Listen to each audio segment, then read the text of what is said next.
Hello students, welcome to Magnet Brains. मैं रूपाली वर्मा।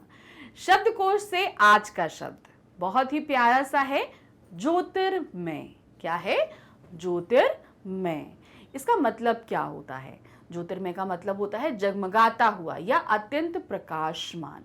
जैसे कि आप देखोगे ना, दीपावली में आसमान क्या हो जाता है? ज्योतिर्मय हो जाता है।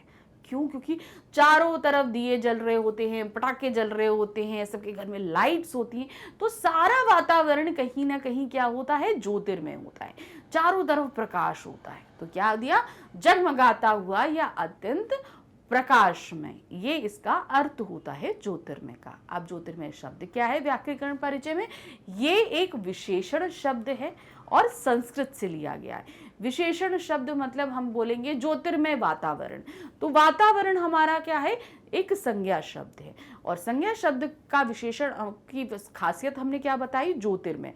इसलिए ज्योतिर्मय एक विशेषण शब्द है, क्योंकि ये कहीं ना कहीं किसी की विशेषता बताते हुए बताता है। जैसे हम नदी में बहुत सारे दीपक प्रवाहित होंगे, तो नदी क्या होगी?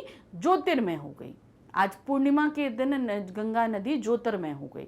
तो यहाँ पर गंगा नदी की क्या विशेषता बनाई? ज्योतिर्मय। गंगा नदी क्या है? एक व्यक्तिवाचक संज्ञा, और उसकी विशेषता क्या है? कि वो ज्योतिर्मय है। तो ये एक विशेषण शब्द है, संस्कृत से लिया गया शब्द है, संस्कृत भाषा से हिंदी भाषा में सम्मिलित किया गया शब्द है, इसलिए ये एक तत्सम शब्द कहलाता है। अब इसके पर्यायवाची क्या होते हैं? रोशन, तेजस्वी, उज्जवल, आलोकित, कांतिमान। ये हमारे क्या होते हैं? ज्योतिर्मय के पर्यायवाची शब्द होते हैं। अब इसी का उल्टा, कोई चीज बहुत ज्यादा रोशनी है, लाइटनिंग है, बहुत कुछ है, तो उसका अपोजिट क्या होगा? अंधेरा। तो अब अंधेरे को हम क्या बोलते हैं हिंदी में? तम। तो यहां पर इसका क्या उदाहरण हो गया? तमोमय, अंधकारमय। आप ऐसे कुछ इसके विलोम हो सकते हैं। तो क्या होगा? ज्योतिर्मय का हम अंधकारमय, तमोमय बोल सकते हैं। ठीक है, तो इसका विलोम है तमोमय। ये हो गया हमारा शब्द। अब इसको हम वाक्य में प्रयोग करते हैं। क्या है ये वाक्य? चांदनी रात में सारा प्राकृतिक वातावरण ज्योतिर्मय हो उठा। चांदनी रात आप देखते हो ना, चांद की पूरी रोशनी होती है, तो चारों तरफ एक दूधिया रोशनी हमको फैली हुई दिखाई देती है।